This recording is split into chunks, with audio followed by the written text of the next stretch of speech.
ஏன்டா கல்யாணம் பண்ணோம் அப்படின்னு வாழ்கிற ஒரு குரூப்பு, எப்படா எங்களுக்கு கல்யாணம் ஆகும் அப்படின்னு வாழ்கிற ஒரு குரூப்பு. இந்த 2 பேருடைய மனநிலையை பேஸாக வச்சு இதில் காமெடி பண்ணி தான் இந்த படமே எடுத்திருக்கோம்.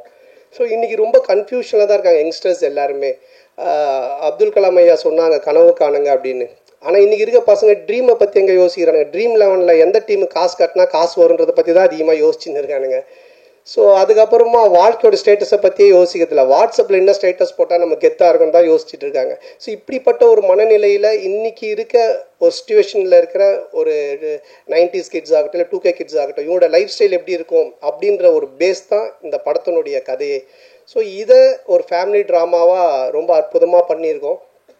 நிச்சயமாக 2 hours நீங்கள் தேட்டரில் வந்து படம் பார்க்கும்போது போர் அடிக்காது. இப்படி ஒரு குடும்பமா அப்படின்னு நீங்கள் பார்த்து சிரிக்கிற மாதிரி தான் இந்த படம் இருக்கும். ஸோ இந்த படத்தை May 10th அன்றைக்கி தேட்டரில் வந்து ஃபேமிலியோடு பார்த்து ஜாலியாக என்ஜாய் பண்ணுங்கள். 2 hours டெஃபினட்டாக சிரித்து என்ஜாய் பண்ணுவீங்க, அதில் எந்த டவுட்டுமே இல்லை. ஹாரர் ட்ராமா பண்ணியிருக்கேன், Vadakkupatti Ramasamy social drama, first time family drama.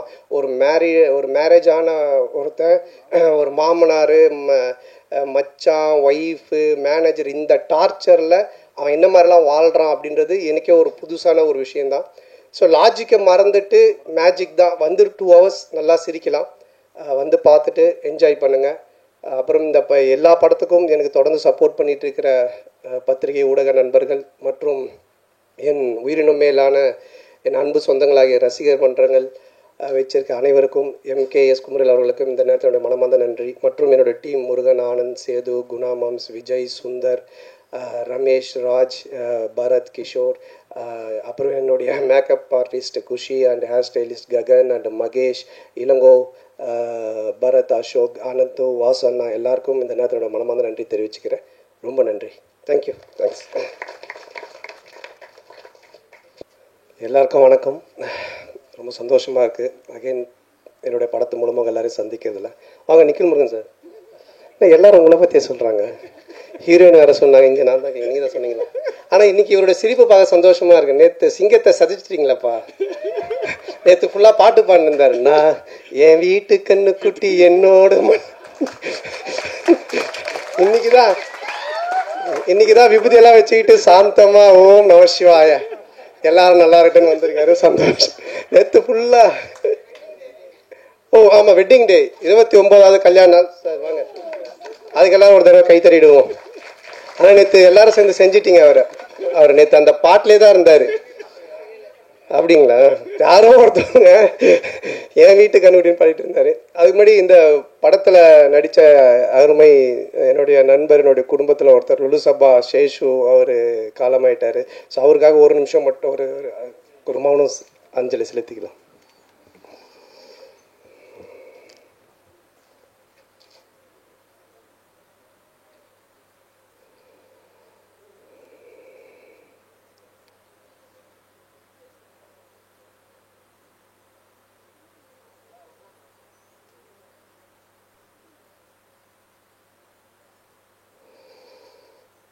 நன்றி, ரொம்ப நன்றிங்க.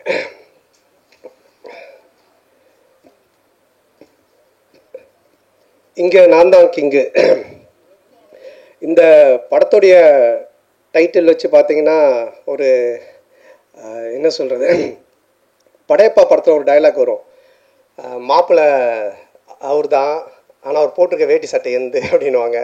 அந்த மாதிரி இங்கே நான் தான் கிங்கு, படத்தோடைய ஹீரோ நான் தான், ஆனால் டைட்டில் அவருக்கு தான் கரெக்டாக இருக்கும். ஏன்னா மதுரை அன்பின் இங்கே நான் தான் கிங்குன்றது தான் கரெக்டாக இருக்கும். ஏன்னா அவ்வளோ பவர்ஃபுல்லான ஒரு ப்ரொடக்ஷன் கம்பெனி அவங்க, கோபுரம் ஃபிலிம்ஸ். தமிழ்நாட்டுடைய சின்னம் கோபுரம். அன்பு சார் அல்லல்ல குறையாத அக்ஷய பாத்திரம், திறமை இருந்தால் எவ்வளோ நாளும் அள்ளிக்கலாம். ஸோ அப்படிப்பட்ட ஒரு மனிதர் அவர். அவருக்கு இருக்க கெப்பாசிட்டிக்கு அண்டர்டேக்கரையே கூட்டின்னு வந்து அண்டர்வேர் போட்டு ஒரு கமர்ஷியல் படம்லாம் எடுக்கலாம். அவ்வளோ பவர் இருக்குது, கெப்பாசிட்டி இருக்குது. அவர் கூப்பிட்டா வருவாங்க. ஏன்னா நான் அவருடைய ப்ரொடக்ஷன் அவருடைய கம்பெனி கோபுரம் ஃபிலிம்ஸில் பார்த்துருக்கேன். அங்கே வந்து வராத ஹீரோவே இல்லை, உட்காராத ப்ரொடியூசர் இல்லை, உட்காராத டைரக்டர்ஸ் இல்லை. தமிழ் சினிமா எல்லாருமே அங்கே போய் அதை டச் பண்ணிட்டு தான் வருவாங்க. கோபுர தரிசனம் கோடி புண்ணியன்ற மாதிரி. ஸோ அங்கே அந்த கம்பெனிலேருந்து என்னை வச்சு படம் பண்ணதுக்கு முதல்ல அவருக்கு என்னுடைய மனமார்ந்த நன்றி நான் தெரிவிச்சுக்கிறேன். ஆக்சுவலாக நான் வந்து காசு கேட்டு தான் போனேன் அவர்கிட்ட, அன்பு சார்கிட்ட. சார் எனக்கு கொஞ்சம் காசு வேணும் அப்படின்னு சொல்லி கேட்டு போனேன். சபாபதிக்கு அப்புறம் நாங்கள் பழக ஆரம்பித்தோம். சபாபதிக்கு முன்னாடி பிஸ்கோத் படத்துலேருந்து எங்களோட பழக்கம், ஆனால் அதிகமாக பேச மாட்டோம். அதுக்கப்புறமா சபாபதி ஃபினான்ஸ் பண்ணார், அப்புறமா ரொம்ப க்ளோஸ் ஆனோம், ஃபோனில் ஜாலியாக பேசிகிட்டு இருப்போம். அதுக்கப்புறமா நான் காசு கேட்டு போனேன், எனக்கு ரொம்ப பிடிச்சிருச்சு அவருக்கு. என்ன சந்தானம் என்ன விஷயம்னு கேட்டார். இல்லை சார் இடம் வாங்க போகிறேன் வீடு கட்ட அப்படின்னு. அப்போ சொன்னார், எப்போவுமே வந்து கடன் வாங்கி மட்டும் வீடு வாங்குறதோ இடம் வாங்குறதோ வாங்காதீங்க, அது மாதிரி நிறைய பேர் லோல் பண்ணுறாங்க, அதனால் இந்த காசு நீங்கள் அட்வான்ஸாக வச்சுக்கோங்க, இன்னும் இடம் வாங்க என்ன வேணுமோ சொல்லுங்கள், நான் ஹெல்ப் பண்ணுறேன், நம்ம படமாக பண்ணுவோம் அப்படின்னு என் மேலே ஒரு நல்ல அபிப்பிராயத்தில் தான் இந்த விஷயத்த பண்ணார். ஏன்னா அவர் ரொம்ப சீரியஸாக, ரொம்ப டஃப்பாக, ரொம்ப வேறு மாதிரிலாம் வெளியே பேசுவாங்க இல்லை பார்ப்பாங்க. பட் நெருங்கி பழகிட்டா எவ்வளோ ஜாலியான ஆள், எவ்வளோ அன்பானவர்ன்றதை நான் சொல்லி ஆகணுன்றதுக்காக இதை சொல்கிறேன். அது மட்டும் இல்லை, ஃபோனில் பேசினாலே ஜாலியாக தான் பேசுவார். நான் அடிக்கடி ஈஷாக்கு தான் போவேன், சிவராத்திரி அது இதுன்னு போவேன். ஃபோன் பண்ணாலே கேட்பேன், சந்தானம் எங்கே இருக்க அப்படின்னுவார். சார் ஈஷாவில் இருக்கேன் சார். வரும்போது எனக்கு வாங்கிட்டு வா அப்படின்னுவார். என்ன சார் ருத்ராட்சமா விபூதியானவன், அதெல்லாம் யாருக்கு வேணும், அமௌண்ட் என்ன வாங்கிட்டு வா அப்படின்னுவார். சார் ஆன்மீகத்தில் போய் நான் எப்படி சார் அமௌண்ட் வாங்கிட்டு வந்தேன். ஸோ இந்த மாதிரி ஏதாச்சும் ஒன்று கிண்டலாக பேசிகிட்டே தான் இருப்போம் ஃபோன் பண்ணால். அப்போ ஒரு இது மாதிரி கதை கேட்க ஆரம்பித்தார். நான் கேட்பேன், சார் என்ன சார் நீ கதை கேட்டிங்களா எப்படி இருந்துச்சுன்னு. அது ஏன் கேட்குற சந்தானம், ஃபர்ஸ்ட் ஆஃப் கேட்டுகிட்டே இருந்தேன், ஒருத்தன் ஃபோன் பண்ணான், வட்டி தரவே இல்லை, அவ்வளோதான். அதுக்கப்புறம் கதை கேட்டால் சிரிப்பே வர மாட்டுது, வெறுப்பாக இருக்குது. சார் இப்படியே எல்லோரும் ஃபோன் பண்ணி கதை கேட்கும் போதெல்லாம் வட்டி பிரச்சனை வருது, அதுக்கு மேலே அவருக்கு சிரிப்பு வர மாட்டுது. அவன் கொடுக்க மாட்டான் சந்தானம், எனக்கு ரொம்ப டென்ஷன் ஆகி போச்சு. இப்போ இவன் காமெடி சொல்லிட்டு எப்படி நான் சிரிக்கிறது அப்படின்னாரு. அப்புறம் அப்படி இப்படின்னு சொல்லிட்டு ஒரு கதையை கேட்டு அந்த கதையை பண்ணலாம் அப்படின்னாரு. நானும் கேட்டேன், ரொம்ப நல்லா இருந்துச்சு சார், சூப்பர் சார், பண்ணலாம் சார் அப்படின்னு சொன்னேன். அதுக்கப்புறம் அவர் எப்போவுமே டென்ஷனாக தான் இருப்பார். எனக்கு தெரிஞ்சு இங்கே தான் இவ்வளோ நேரம் உட்காந்துருக்காரு. அவர் இது வரைக்கும் உட்காந்து ஒரு இடத்துல இவ்வளோ இதுவாக நான் பார்த்ததே கிடையாது. ஏன்னா எங்கே இருந்தோனாலும் ஃபோன் வரும், பெரிய படங்கள்லேருந்து சின்ன படங்கள்லேருந்து எல்லா இடத்துல இருந்தும் காசுக்கு கொடுக்கறது வாங்குறது அதுன்னு போயிட்டே இருக்கும். ரொம்ப டென்ஷனாக தான் இருப்பார். ஏன்னா இந்த ஃபினான்ஸ், இந்த வட்டி தொழில் அப்படின்றதே ஒரு பயங்கரமான ஒரு டென்ஷனான வேலை. ஆனால் ஒரு நாள் மட்டும் ரொம்ப ஜாலியாக இருந்தார், ரொம்ப சிரிச்சிட்டு சந்தோஷமாக இருந்தார். அப்போ நான் அவர்கிட்ட கேட்டேன், என்ன சார் எப்போவுமே டென்ஷனாகவே இருப்பீங்க, நீங்கள் ரொம்ப சந்தோஷமாக இருக்கிறீங்களே, மொத்த வட்டியும் வந்துருச்சா என்னன்னு கேட்டேன். இல்லை அப்படின்னு. சார் என்ன சார் சந்தோஷம்னா, இது மாதிரி எனக்கு பேரன் பிறந்திருக்கான், என் பொண்ணுக்கு பையன் பிறந்திருக்கான் அப்படின்னாரு. பயங்கர ஹாப்பியாக இருந்தார். அப்போ எனக்கு ரொம்ப நாளாக ஒரு சந்தேகம் இருந்துச்சு, இதை யார்கிட்ட கேட்கணும்னு நினச்சிட்டு இருந்தேன். சரி இவர்கிட்ட கேட்போன்னு கேட்டேன். சார் பொதுவாக கல்யாணம் ஆகி நமக்கு ஒரு பையனோ பொண்ணோ பிறந்தா அதை விட சந்தோஷம் அவங்களுக்கு ஒரு பையனோ பொண்ணோ ஒரு பேரனோ பேத்தியோ பிறந்தா நம்ம சந்தோஷப்படுறோம், அது ஏன் சார்னு கேட்டேன். அப்போ அவர் ஆன்சர் ஒன்று சொன்னார், சந்தானம் எப்பவுமே அசலை விட வட்டியில தான் கிக் அதிகம் அப்படின்னு.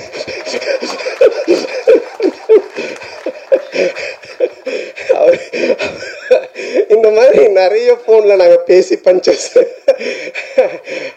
அப்போ நான் நினச்சேன், சார் இதுக்கு நீங்கள் தான் கரெக்டான ஆள், உங்களை அடிச்சுக்க ஆள் கிடையாது சார் அப்படின்னு சொல்லிட்டு.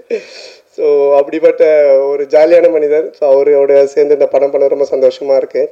ஏன்னா படம் பண்ணும்போது அவர் சொன்னார், தேட்டருக்கு வர ஜனங்க படத்தை பார்த்து சிரிச்சுட்டு போன சந்தானம், காசு பணம் முக்கியம் இல்லை, அது நம்ம சம்பாரிச்சிக்கலாம் அப்படின்ட்டு ஒரு ப்ரொடியூசராக இல்லாமல் ஒரு ஃபினான்ஷியராக இல்லாமல் ஒரு தேட்ரு ஓனராக இந்த படத்தை எடுத்திருக்காரு.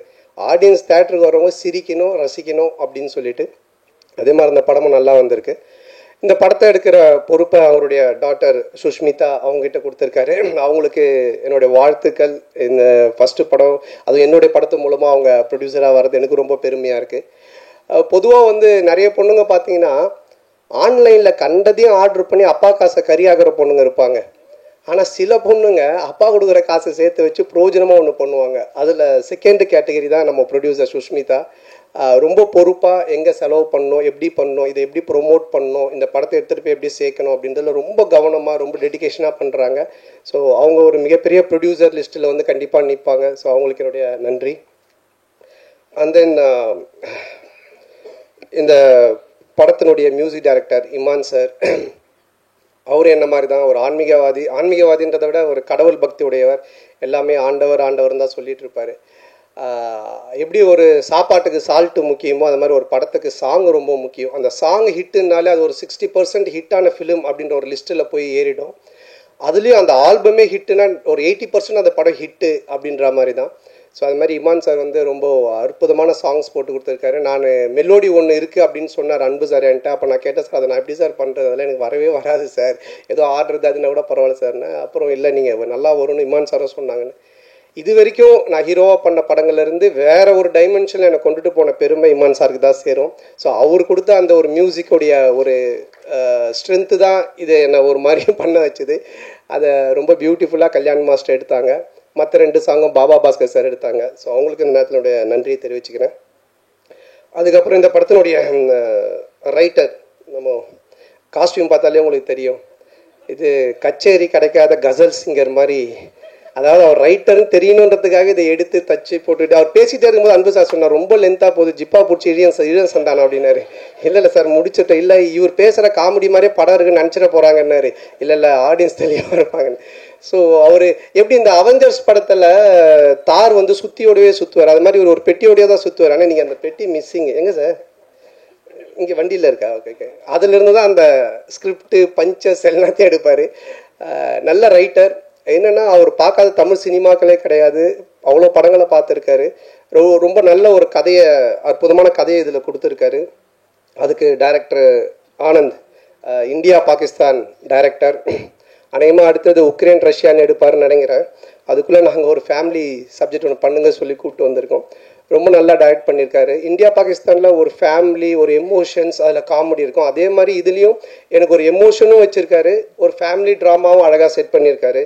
அப்புறம் டிஓபி அவருடைய பிரதர் ஓம், அண்ணனும் தம்பியும் சேர்ந்து அவ்வளோ அற்புதமாக சினிமா ஃபோட்டோகிராஃபி பண்ணியிருக்காங்க. ஸோ அவருக்கு என்னுடைய வாழ்த்துக்கள். அதுக்கப்புறம் ஆல் டெக்னீஷியன்ஸ், இதில் நடித்த இதில் பண்ண டான்ஸ் மாஸ்டர், ஃபைட் மாஸ்டர், எல்லா technicians, writers, lyric writers, editor எல்லாருக்குமே சேர்த்து மொத்தமாக என்னுடைய நன்றியை தெரிவிச்சுக்கிறேன். ஏன்னா ஆல்ரெடி ரொம்ப லென்த்தாக போயிட்டுருக்கு. அதுக்கப்புறம் இந்த படத்தினுடைய கேரக்டர் பண்ணியிருக்க தம்பி ராமையா சார். தம்பி ராமையா சார் மாதிரி ஒரு இன்டெலிஜென்ட்டான காமெடின்னு நீங்கள் பார்க்கவே முடியாது. நான் வந்து ஒரு குறிப்பிட்ட சில காமெடியன்ஸ் மட்டும்தான் சொல்லுவேன். ரொம்ப புக்ஸ் படிப்பாங்க, ரொம்ப இன்டெலிஜென்ட்டாக இருப்பாங்க, அவங்களுக்கு எல்லாமே தெரியும். ஆனால் படத்தில் இன்னும் கோமாளித்தனமாக ஒன்று பண்ணுவாங்க. ஸோ அந்த மாதிரி தம்பி ராமையா சார் வெரி இன்டெலிஜென்ட். அவர் நிறைய படிச்சிருக்காரு, நிறைய விஷயங்கள் தெரியும். அவரோட சேர்ந்து பேசும்போது தான், அந்த ஷேர் பண்ணும்போது தான் எனக்கு ஆச்சரியமாக இருக்குங்க. ஏன்னா இவ்வளோ பேசுகிறீங்க, இதெல்லாம் தெரியுதுன்னு அப்படின்னும் போது சொல்லுவார். ஸோ இந்த படத்தில் வந்து எனக்கு ஒரு மாமனார் கொடுமை, மாமியார் கொடுமை பார்த்துருப்பீங்க, அது மாதிரி ஒரு மாமனார் கொடுமையில் மாட்டிக்கிற ஒரு மாப்பிள்ளை கேரக்டர் நான். ஹரிச்சந்திரனுக்கே ஹார்ட் அட்டாக் வர அளவுக்கு போய் சொல்லுவார் இந்த படத்தில். ஸோ அந்த மாதிரி ஒரு கேரக்டர் டிசைன் பண்ணி அவர் கொடுத்துருக்காங்க. அது ரொம்ப அழகாகவும் பண்ணியிருக்காரு. ஸோ இந்த படத்தில் ஒரு என்ன சொல்கிறது, ஒரு ஒரு பயங்கரமான காமெடியை தூக்கி ட்ராவல் பண்ணியிருக்காரு. இனிமே இப்படி தானுக்கு அப்புறம் எனக்கே ஒரு இது இருந்துச்சு, எனக்கும் தம்பி சாருக்கும் ஒரு நல்ல காம்போ இல்லையே, இனிமேல் இப்படி தான் மாதிரி ஒன்று ஒர்க் பண்ணணுன்ட்டு. அது ஆனந்த் இந்த படத்தில் ரைட்டர் சேர்ந்து எனக்கு அழகாக செட் பண்ணி கொடுத்தாங்க. அது நல்லா காமெடியும் ஒர்க் ஆகிருக்கு.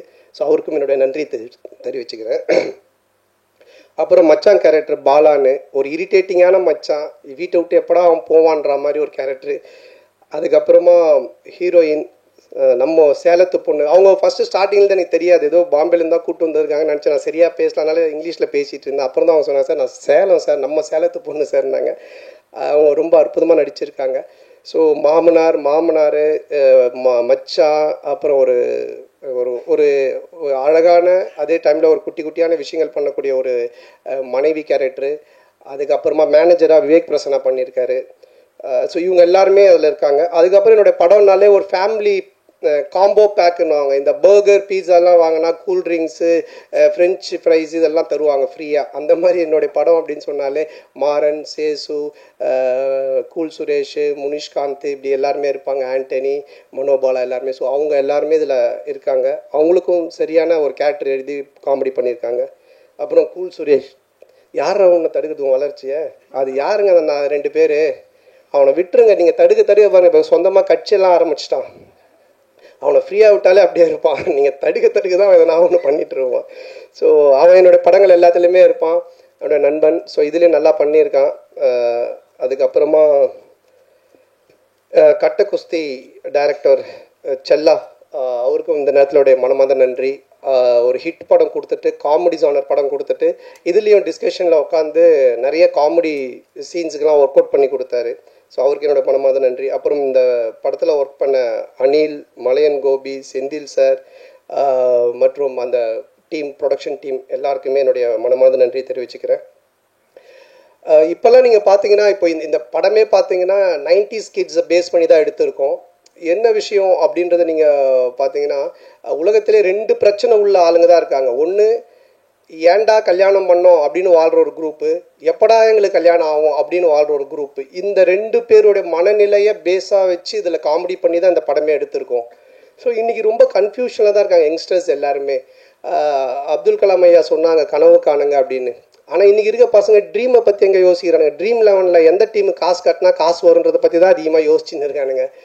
ஸோ அதுக்கப்புறமா வாழ்க்கையோட ஸ்டேட்டஸை பற்றியே யோசிக்கிறதில்ல. வாட்ஸ்அப்பில் என்ன ஸ்டேட்டஸ் போட்டால் நம்ம கெத்தாக இருக்குன்னு தான் யோசிச்சுட்டு இருக்காங்க. ஸோ இப்படிப்பட்ட ஒரு மனநிலையில் இன்றைக்கி இருக்க ஒரு சுச்சுவேஷனில் இருக்கிற ஒரு 90s கிட்ஸ் ஆகட்டும், இல்லை 2K கிட்ஸ் ஆகட்டும், இவங்களோட லைஃப் ஸ்டைல் எப்படி இருக்கும் அப்படின்ற ஒரு பேஸ் தான் இந்த படத்தினுடைய கதையே. ஸோ இதை ஒரு ஃபேமிலி ட்ராமாவாக ரொம்ப அற்புதமாக பண்ணியிருக்கோம். நிச்சயமாக 2 hours நீங்கள் தேட்டரில் வந்து படம் பார்க்கும்போது போர் அடிக்காது. இப்படி ஒரு குடும்பமா அப்படின்னு நீங்கள் பார்த்து சிரிக்கிற மாதிரி தான் இந்த படம் இருக்கும். ஸோ இந்த படத்தை May 10th அன்றைக்கி தேட்டரில் வந்து ஃபேமிலியோடு பார்த்து ஜாலியாக என்ஜாய் பண்ணுங்கள். 2 hours டெஃபினட்டாக சிரித்து என்ஜாய் பண்ணுவீங்க, அதில் எந்த டவுட்டுமே இல்லை. ஹாரர் ட்ராமா பண்ணியிருக்கேன், Vadakkupatti Ramasamy social drama, first time family drama. ஒரு மேரேஜான ஒருத்தன், ஒரு மாமனார், மச்சான், ஒய்ஃபு, மேனேஜர், இந்த டார்ச்சரில் அவன் என்ன மாதிரிலாம் வாழ்கிறான் அப்படின்றது எனக்கே ஒரு புதுசான ஒரு விஷயந்தான். ஸோ லாஜிக்கை மறந்துட்டு மேஜிக் தான். வந்து 2 hours நல்லா சிரிக்கலாம், வந்து பார்த்துட்டு என்ஜாய் பண்ணுங்கள். அப்புறம் இந்த எல்லா படத்துக்கும் எனக்கு தொடர்ந்து சப்போர்ட் பண்ணிகிட்டு இருக்கிற பத்திரிகை ஊடக நண்பர்கள் மற்றும் என் உயிரினும் மேலான என் அன்பு சொந்தங்களாகிய ரசிகர் மன்றங்கள் வச்சிருக்க அனைவருக்கும், MKS குமரல் அவர்களுக்கும் இந்த நேரத்தோட மனமார்ந்த நன்றி. மற்றும் என்னோடய டீம் முருகன், ஆனந்த், சேது, குணா மாம்ஸ், விஜய், சுந்தர், ரமேஷ், ராஜ், பரத், கிஷோர், அப்புறம் என்னுடைய makeup artist Khushi and hair stylist Gagan and Mahesh, Ilango, Bharath, Ashok, Anand, Vasu அண்ணா எல்லாருக்கும் இந்த நேரத்தோட மனமார்ந்த நன்றி தெரிவிச்சுக்கிறேன். ரொம்ப நன்றி. தேங்க்யூ. தேங்க்ஸ்.